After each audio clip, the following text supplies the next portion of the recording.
Company का जो tagline है मास्टर लाइन देश का engine oil, it's a very strong punch line जी। इसके पीछे आपका विजन क्या है? इंडियन लोगों की जो हैबिट्स है व्हीकल को लेके, उसके मुताबिक जो लुब्रिकेंट चाहिए उस टाइप से हमने इसको डिजाइन किया है और लगातार उसको अपग्रेड करते रहते हैं। ओके, तो उस वजह से हमने उसको एक देश का इंजन ऑयल जो टैगलाइन देने का हमने डिसाइड किया। सर आपने प्राइसिंग की बात की, so how do stay ahead of the competition? क्योंकि आजकल प्राइस भी एक आई थिंक एक बहुत बड़ा क्रूशियल फैक्टर बन गया है। लुब्रिकेंट ब्रांड है जी, और उसमें अगर मुझे अपने आप को एक पोजीशन पे खड़ा करना है, राइट, तो उसका कोई रीजन होना चाहिए। क्योंकि आज मार्केट में 50 ब्रांड है और 50 ब्रांड में अगर कोई मास्टर लाइन का प्रोडक्ट यूज करेगा तो वो क्यों यूज करेगा।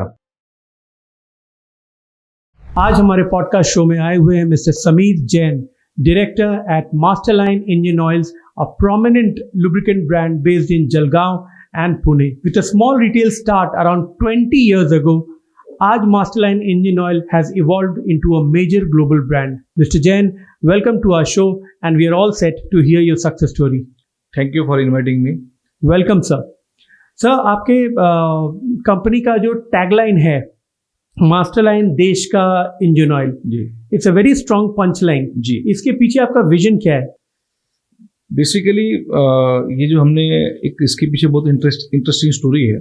मतलब जब हमने सोचा कि एक हमारे ब्रांड के साथ में एक हमें टैगलाइन जोड़ना है, राइट, तो हमने उस पर काफ़ी रिसर्च किया। हमारे ध्यान में आया कि हम जो प्रोडक्ट बना रहे हैं, ओके, सबसे पहली बात तो जो एक उसको हम कह सकते हैं इंडियनाइज प्रोडक्ट, मतलब Indian road conditions, Right. Indian fuel conditions, Indian loading conditions, Indian लोगों की जो हैबिट्स है व्हीकल को लेके, उसके मुताबिक जो लुब्रिकेंट चाहिए उस टाइप से हमने इसको डिजाइन किया है और लगातार उसको अपग्रेड करते रहते हैं। ओके, तो उस वजह से हमने उसको एक देश का इंजन ऑयल जो टैगलाइन देने का हमने डिसाइड किया। साथ ही साथ उसके पीछे ये भी सोच है कि नॉर्मली जो आज इस लुब्रिकेंट इंडस्ट्री में इंडिया में जो बड़े प्लेयर्स है, राइट, मोस्टली मल्टीनेशनल्स है, Okay. Indian players Right. भी है। करेक्ट, तो उसमें एक अपनी आज इंडिया में इंडियन प्रोडक्ट्स, इंडियन ब्रांड को लेके एक अलग थोड़ा सा अवेयरनेस है, उनके लिए थोड़ा सा बिल्कुल। एक्सेप्टेंस ज्यादा है। बिल्कुल, तो लोगों को पता होना चाहिए, क्योंकि नाम से कभी कभी लगता है कि ये शायद बाहर का ब्रांड है, मल्टीनेशनल ब्रांड है। तो इसलिए हमने उसके एक टैगलाइन के साथ में जोड़ दिया कि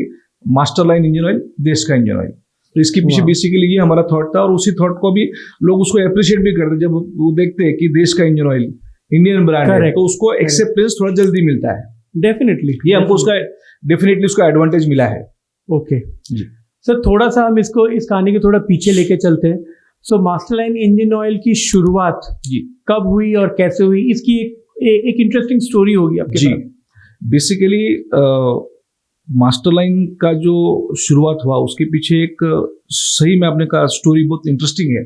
राइट, क्योंकि जब मैं छोटा था, लगभग 12-13 साल का, तो उस टाइम से हम लोग, मेरा छोटा सा फादर का एक दुकान था, शॉप था, ओके, रिटेल आउटलेट, जिसमें हम लोग टायर और लुब्रिकेंट बेचते थे। तो हम लोग Okay. उस काउंटर पे बैठते थे, मैं और मेरा छोटा भाई। तो लगभग 91 से लगभग 7-8 साल तक हम लोग रिटेल बिजनेस में मैं इन्वॉल्व था। ओके, और तब से एक अंदर वो एक कीड़ा था कि कुछ तो करना है लाइफ में, कुछ बड़ा अच्छा। करना है। ओके, तो मैं फादर को हमेशा बोलता था कि यार ये बिजनेस तो ठीक है, आपने मेहनत से खड़ा किया, आपने भी एक स्क्रैच से आप, मेरे फादर एक जॉब करते थे, वो Okay. जॉब छोड़ के उन्होंने बिजनेस शुरू किया और राइट, हमारी फैमिली को वो आगे लेके आए।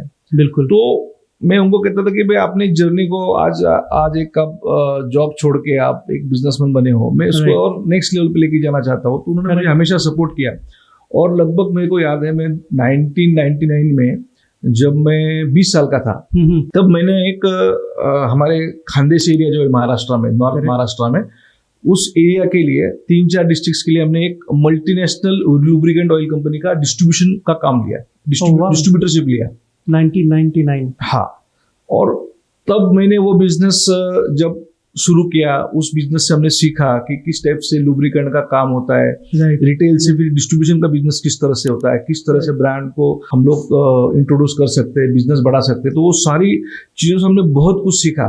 ओके, और लगभग 99 से 2002 तक हमने लगभग 2-3 साल उस कंपनी के साथ काम किया। उसमें Okay. भी हमने अच्छा बिजनेस किया, अच्छा प्रॉफिट कमाया उससे। Okay. लेकिन उस दौरान एक चीज हुई कि हमको एक समझ में आया कि ये जो कंपनियों का जो कल्चर है, जी। जिस टाइप से ये लोग काम करते हैं, जी, ये अपने साथ में इनका ज्यादा दिन चलने वाला नहीं है। अच्छा, अगर अपने को बिजनेस में स्टेबिलिटी चाहिए तो Right. अपने को अपना खुद का कुछ करना पड़ेगा, ये Okay. हमारे दिमाग में आ चुका था। ओके, और वैसे ही हुआ, जैसे 2002 आया तो वैसे उनके साथ में हमारे क्लैशेस शुरू हो गए। क्लैशेस इतने बढ़ गए कि हमने एक दिन डिसीजन लिया कि इनके साथ में अभी आगे काम नहीं करना है। अच्छा, और उसी वक्त हमने डिसीजन लिया कि अगर हम कोई ऐसा ब्रांड मार्केट में बेच सकते हैं जिसका नाम तक लोग नहीं जानते थे, वाह, तो फिर हम हमारा खुद का ब्रांड, खुद का प्रोडक्ट क्यों नहीं बेच सकते। तो एक थोड़ा सा ऐसा थॉट दिमाग में आया और उस थॉट को हमने फिर आगे बढ़ाया और उस थॉट ने मेरी पूरी दुनिया बदल दी। सर उस टाइम में 2002 में हमने क्या किया कि जैसे हमने वो मल्टीनेशनल कंपनी का जो डिस्ट्रीब्यूशन था वो बंद करने के बाद में जी, आगे हमने एक पूना के पास लोनावला में एक ऑयल मैन्युफैक्चरिंग कंपनी थी, उनके साथ में हमने टाइप किया और उनको कहा कि यार हमारे पास बिजनेस है, राइट, हम जो है हमारे नाम से लुब्रिकेंट हमारे प्राइवेट लेवल में बनाना चाहते हैं। तो उन्होंने भी हमें रिस्पॉन्ड किया और वहाँ से हमारा मास्टर लाइन का प्रोडक्ट मार्केट में इंट्रोड्यूस हुआ, जिस टाइम में हमने इंजन ऑयल्स, गियर ऑयल, ग्रीसेस सारे प्रोडक्ट हमने 2002 में इंट्रोड्यूस किए मास्टर लाइन के नाम से। वाह, वाह, और ऐसा मास्टर लाइन का जर्नी स्टार्ट हुआ और 2002 से लेके 2006 तक लगभग Right. 4 साल तक हमने उन्हीं के साथ में उनके प्लांट से हमारा प्रोडक्ट प्राइवेट लेबलिंग के तहत एक कॉन्ट्रैक्ट के तहत हमने उनसे बना के लिया। ओके, और 2006 आते आते ऐसा हुआ कि हमारा काम अच्छा बढ़ चुका था, बिजनेस अच्छा बढ़ चुका था, वाह, हमको मार्केटिंग का, सेल्स का नॉलेज था, लुब्रिकेंट इंडस्ट्री को हम समझते थे। राइट, तो उस वजह से हम बिजनेस ग्रो भी कर रहे थे, प्रॉफिट भी कमा रहे थे, हमारा कॉन्फिडेंस भी बढ़ चुका था। तो Correct. लगभग 2006 आते आते उस कंपनी ने हमको ऑफर दिया कि एक काम करो यार, अभी ये बिजनेस में हमको कोई लुब्रिकेंट इंडस्ट्री चलाने में कोई इंटरेस्ट नहीं है, आप ऐसा Okay. करो ये प्लांट आप ही ले लो और अच्छा. आप एक हमको महीने का फिक्स किराया दे दो और ये प्लांट पूरा आप ही चलाओ। अच्छा, तो उस बेसिस पे उन्होंने उनका जो प्लांट था वो हमें रेंट पर चलाने के दे दिया। तो लगभग हम 2006 से लेके 2011 तक Right. हमने वो उनका प्लांट चलाया, जिसमें अच्छा. हम हमारे लिए खुद के लिए पूरा ऑयल लुब्रिकेंट बनाते थे। तो ऐसा लगभग 4-5 साल चला। तो 2010-11 आते आते ये हुआ कि हम लोग रहते थे जलगांव में, राइट, प्लांट था पूना के पास लोनावला में, 400-500 किलोमीटर हमें प्लांट के लिए यहाँ पे आना पड़ता था।